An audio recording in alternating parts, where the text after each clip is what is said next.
Hello friends, आज हम बात करेंगे इंपॉर्टेंट यूजफुल टॉपिक के बारे में। आज हम बात करेंगे लाइफस्टाइल मॉडिफिकेशन में क्या क्या चीज़ें आती है। यूजुअली हम अपने हार्ट पेशेंट्स को कई बार कह देते हैं कि आपको अगर दोबारा हार्ट का प्रॉब्लम नहीं चाहिए तो लाइफस्टाइल चेंज करनी पड़ेगी, अपनी जीवन शैली चेंज करनी पड़ेगी, अपना लाइफ को बदलना पड़ेगा, जो जीने का तरीका है उसको चेंज करना पड़ेगा। पर यूजुअली एक इन जनरल स्टेटमेंट देने से सब आदमी का काम नहीं चलता, क्योंकि लोगों को उसमें समझ में तो आना चाहिए कि कौन सी चीज़ें हैं जो अच्छी है, कौन सी चीज़ें हैं जो बुरी है। जीने का तरीका चेंज कर देना एक जनरली किसी को बोल देने से यूजुअली वो इतना इफेक्टिव नहीं होगा, क्योंकि लोगों को पता ही नहीं रहेगा कि उनको क्या क्या चीज़ें अच्छी है, क्या क्या बुरी है और किस चीज़ को पालन करना है, किसको छोड़ना है। तो आज हम डिस्कस करेंगे कि हेल्दी लाइफस्टाइल में आती क्या क्या चीज़ें हैं और क्या क्या चीज़ों को पेशेंट को चेंज या इम्प्रोवाइज करने की ज़रूरत है अगर उनको नॉर्मल लाइफस्टाइल चाहिए बिना हार्ट के प्रॉब्लम्स के, अगर उनको उससे बचना है तो। टॉपिक पर जाने से पहले जो लोग हमारे चैनल पे नए हैं उन्हें रिक्वेस्ट करूँ कि चैनल को सब्सक्राइब करें, वीडियोस को ज़्यादा से ज़्यादा लाइक और शेयर करें। सबसे इंपॉर्टेंट चीज़ अगर हेल्दी लाइफस्टाइल की अगर हम बात करते हैं तो एक हेल्दी डाइट होना ज़रूरी है। हेल्दी डाइट का मतलब है ज़्यादा तला तीखा ऑयली स्पाइसी ये सब फूड आपको नहीं खाना है। साग सब्जी ज़्यादा खानी है। लीन प्रोटीन्स या फैट फ्री प्रोटीन्स जैसे कि फ़िश है, लीन या फैट फ्री चिकन है, लो फैट डेयरी प्रोडक्ट्स है, ये सारी चीज़ें ज़्यादा खानी है। सैचुरेटेड फैट्स कम लेना है, ट्रांस फैट्स कम लेना है, कोलेस्ट्रॉल कम लेना है, सोडियम और शुगर्स ये सब कट डाउन करना है। ये सारी चीज़ें आपके ब्लड प्रेशर को कम करेगी, कोलेस्ट्रॉल को कम करेगी, शुगर को कम करेगी, मेटाबॉलिक डिसऑर्डर्स को कम करेगी और ओवरऑल हार्ट के प्रॉब्लम्स होने का चांस कंपैरेटिवली कम हो जाएगा। तो सिंगल मोस्ट एक चीज़ अगर हम बात करें जिसको लोगों को चेंज करने की ज़रूरत है तो वो है खाने पीने के तरीके को चेंज करना है और एक हेल्दी लाइफस्टाइल खाने पीने के टर्म्स में अडॉप्ट करना है। नेक्स्ट मोस्ट इंपॉर्टेंट चीज़ है रेगुलर बेसिस पे एक्सरसाइज करना। अगर आप रेगुलर बेसिस पे एक्सरसाइज करेंगे तो आपका बॉडी में कंपैरेटिवली फिटनेस अच्छी रहेगी और हार्ट की प्रॉब्लम्स होने का चांस काफ़ी हद तक कम हो जाएगा। डेली आपको लगभग 30 मिनट एक्सरसाइज करना है, अगर पॉसिबल हो तो लगभग 1 घंटा आपको एक्सरसाइज करना चाहिए, जिसमें कि जहाँ तक पॉसिबल हो, जितना तक पॉसिबल हो आपको ज़्यादा विगरस एक्सरसाइज करना है। धीरे धीरे अगर आप पार्क में चल रहे हैं, टहल रहे हैं तो उससे उतना फ़ायदा नहीं होगा। आपको विगरस एक्सरसाइज करनी है, ज़्यादा अग्रेसिव एक्सरसाइज करनी है, उससे ही आपको ज़्यादा फ़ायदा मिलेगा। नेक्स्ट इंपॉर्टेंट टिप है हेल्दी बॉडी वेट मेंटेन करिए। अगर आपका वजन अच्छी तरह से मेंटेन होगा तो heart attack related problems, diabetes, cholesterol और इस तरह की मेटाबॉलिक प्रॉब्लम्स होने का चांस कंपैरेटिवली कम हो जाएगा। इसलिए आपको फोकस करना है कि आपका बॉडी वेट प्रॉपर मेंटेन रहे। रेगुलर एक्सरसाइज करने से, प्रॉपर डाइट का ध्यान रखने से और वजन कम करने पर फोकस करने से आपका वजन कम होगा और इससे आपका कंपैरेटिवली हार्ट की प्रॉब्लम्स होने का चांस कम हो जाएगा। नेक्स्ट है कि स्मोकिंग अगर आप करते हैं तो उसको आपको बंद करना है। स्मोकिंग अगर आप नहीं खुद से छोड़ पा रहे तो किसी हेल्थ केयर प्रोवाइडर या साइकियाट्रिस्ट का मदद लीजिए। स्मोकिंग छोड़ने की टिप्स पर भी हमने ऑलरेडी वीडियो किया है, आप चाहे तो हमारे चैनल पर वो देख सकते हैं। पर आपको स्मोकिंग अगर आप छोड़ते हैं तो आपको हार्ट रिलेटेड प्रॉब्लम्स होने का चांस काफ़ी हद तक कम हो जाएगा। उसी तरह से अल्कोहल के कंजम्पशन को भी कम करना है। एक्सेस अल्कोहल भी अगर आप लेते हैं वो भी तरह तरह की हार्ट की प्रॉब्लम्स को बढ़ाता है। काफ़ी स्टडीज़ ने ऐसा शो किया है कि अल्कोहल हार्ट के लिए बुरा है। कुछ लोग अल्कोहल को जो प्रमोट करते हैं वो बोलते हैं कि रेड वाइन पीने से ब्लॉकेज खुल जाएगा, पर फ्रैंकली हम किसी भी पेशेंट को अल्कोहल रिकमेंड नहीं करते, क्योंकि हार्ट में तरह तरह के कार्डियोमायोपैथीज, तरह तरह के रिदम रिलेटेड प्रॉब्लम्स और इवन ब्लॉकेज रिलेटेड प्रॉब्लम्स में भी कुछ खास फायदा नहीं होगा अगर आप अल्कोहल लेंगे। और एक व्यसन है जिसके साथ जाने वाला स्नैक्स और एम्प्टी कैलोरीज आपका वजन बढ़ाएगा ही, मेटाबॉलिक सिंड्रोम करेगा तो आपको प्रॉब्लम ही करेगा। तो जहाँ तक पॉसिबल अल्कोहल भी आपको छोड़ना है।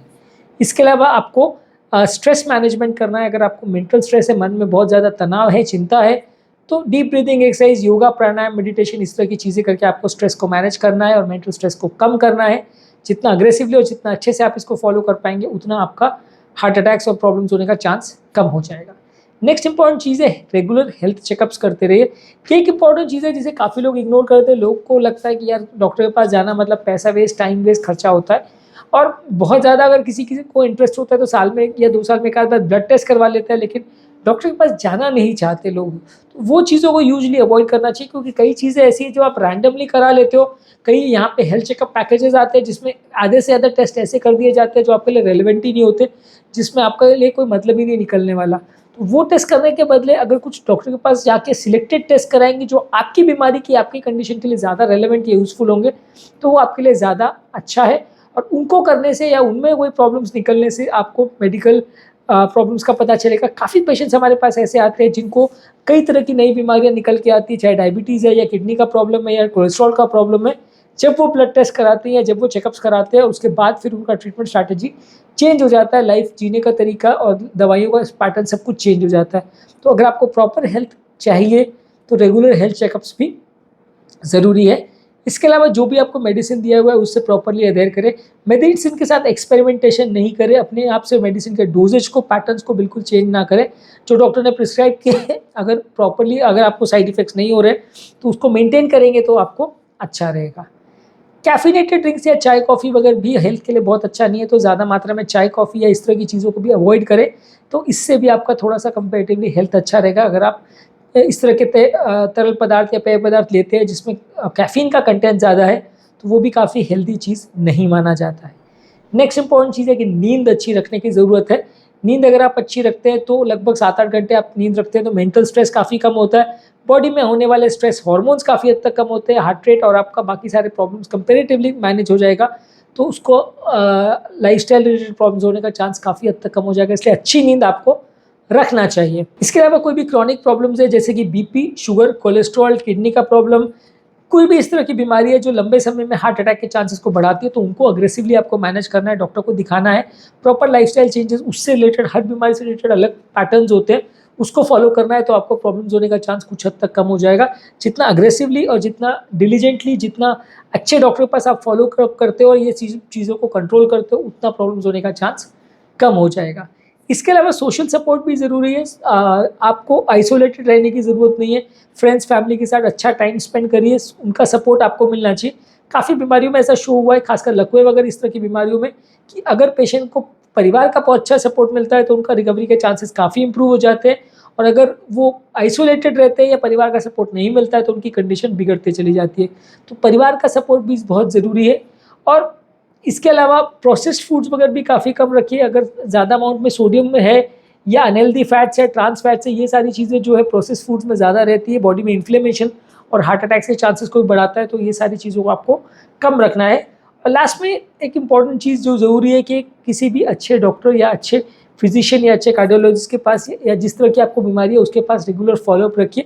बहुत ज़्यादा रैंडमली किसी भी डॉक्टर के पास चले गए, कभी ये प्रॉब्लम कभी वो प्रॉब्लम के लिए पास चले गए, इराटिकली प्रिस्क्रिप्शंस फॉलो किया, कभी नहीं किया, रैंडमली टेस्ट कराते रहे, इस तरह की चीज़ें अगर आप करोगे तो प्रॉब्लम्स होने का चांस ज़्यादा रहेगा। एक सिस्टमैटिक वे में अगर चीज़ें आपकी चलती अगर रहेंगी तो प्रॉब्लम्स होने का चांस कंपेरेटिवली आपको कम रहेगा, आपकी लाइफ कंपेरेटिव थोड़ी बेटर रहेगी, रिस्क वगैरह थोड़ा कम रहेगा।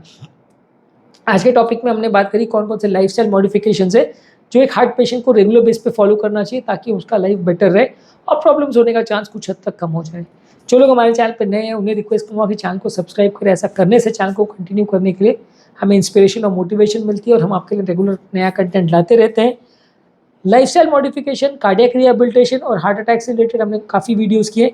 कार्डियक रिहेबिलिटेशन से रिलेटेड जो पॉइंट्स हमने कवर किए या जो भी कंटेंट हमने कवर किया वो आपके स्पेशली ज़्यादा यूजफुल रहेगा, आप उसे डेफिनेटली चेकआउट करिए, आपको काफ़ी कुछ नया सीखने को मिलेगा।